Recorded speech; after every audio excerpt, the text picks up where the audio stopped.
today we're going to be talking all about taking your knowledge, your expertise, your training, your courses, your consulting, and even your services into the corporate market. This is a very different beast to doing the B2C, the business to customer public market. It's a very different approach to the way that we market, the way we sell, the way we talk about our products.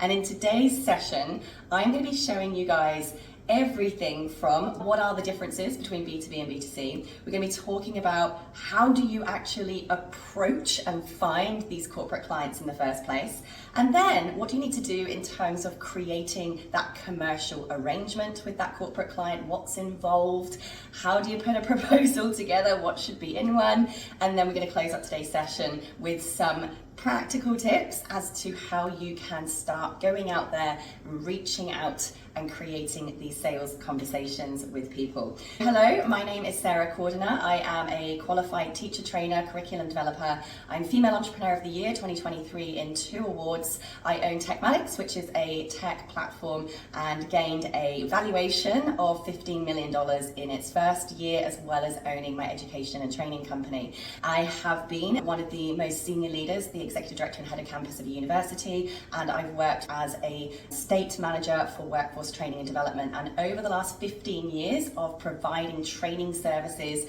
to the public, to government, to universities, to colleges, and to some of the biggest top 5 ASX listed companies and Fortune 500 companies, I can come in today to share with you my experience both as the service provider, the trainer, the facilitator, the consultant, but also as the person who is sat in the corporate role who hires people like you and I, who actually has to source, communicate with, and pay trainers and consultants. So with having significant experiences on both those sides of the fence, we're going to make sure that you are set up with everything you need to know to succeed in corporate and B2B sales.